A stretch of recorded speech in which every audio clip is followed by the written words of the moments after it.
అట్లానే జస్టిస్ ఈశ్వరయ్య గారిని అట్లా ఇంకా అనేక మంది పెద్దలందరిని కూడా కలుపుకొని వారి సలహాలు సూచనలు తీసుకొని వి ప్రకాష్ అన్న గారిని మరి ముందుకెళ్తున్న సందర్భం మీరు చూసిరు.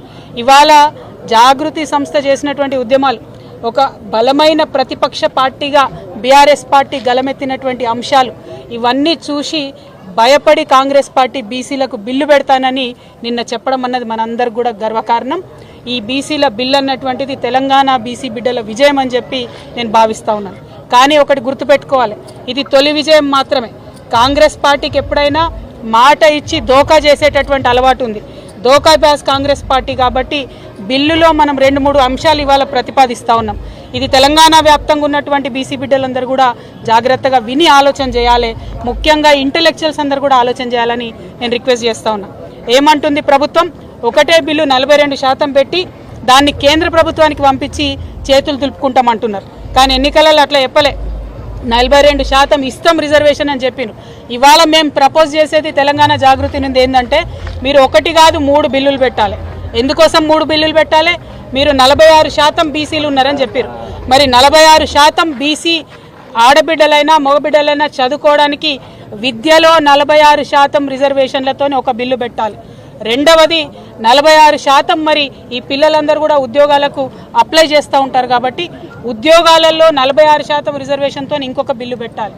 పొలిటికల్గా వాస్తవానికైతే మీరు తప్పు లెక్కలు చేసినప్పటికీ వచ్చిన 46% పొలిటికల్ పెట్టాలి రిజర్వేషన్. కానీ మీరు 42 ఎన్నికలలో చెప్పినారు.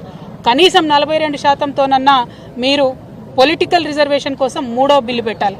ఎందుకు 3 సపరేట్ బిల్లులు పెట్టమని డిమాండ్ చేస్తూ ఉన్నామంటే మీరు ఈ బిల్లులు అన్ని అంశాలు ఒకటే బిల్లులో పెట్టి కేంద్రం మీద తోసేసి చేతులు దులుపుకుంటే మీరు కేవలం మభ్యపెట్టినట్టయితే తప్పితే ఆ వాస్తవమైనటువంటి బెనిఫిట్ బీసీ బిడ్డలకు దక్కదు. నిజంగానే బీసీలు 46% కన్నా ఎక్కువ ఉన్నారు, 52% ఉన్నారని చెప్పి ఎప్పుడో కేసీఆర్ గారు చేసిన సర్వేలో తేలింది. కానీ మీరు అది కాకుండా తప్పు లెక్కలు చేసి 46 అన్నారు. మరి 46% ఉంటే 46% మందికి విద్యలో అయితే రిజర్వేషన్ ఉండాలి కదా. ఈ విషయం స్టూడెంట్స్ అందరూ కూడా బాగా ఆలోచించాలి.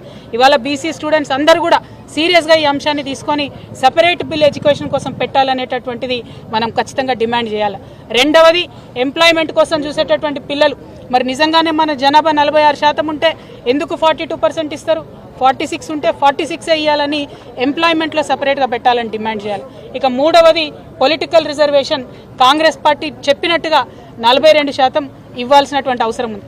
అయితే ఇందులో కూడా ఒకటే, మీరు ఇవాళ బిల్లు పెట్టి ఇమీడియట్గా నెక్స్ట్ డే నోటిఫికేషన్ ఇచ్చి మీరు ముందుకెళ్ళినట్టయితే ఎన్నికలలో అది సాధ్యపడుతుంది. కానీ మీరు ఇవాళ బిల్లు పెట్టి వీళ్ళు కోర్టుకు వెళ్ళేటటువంటి అవకాశాలు ఇచ్చి ఆ చేతులు తులుపుకునే ప్రయత్నం చేస్తున్నారని నిర్దిష్టమైనటువంటి సమాచారం మా దగ్గర వస్తున్నది.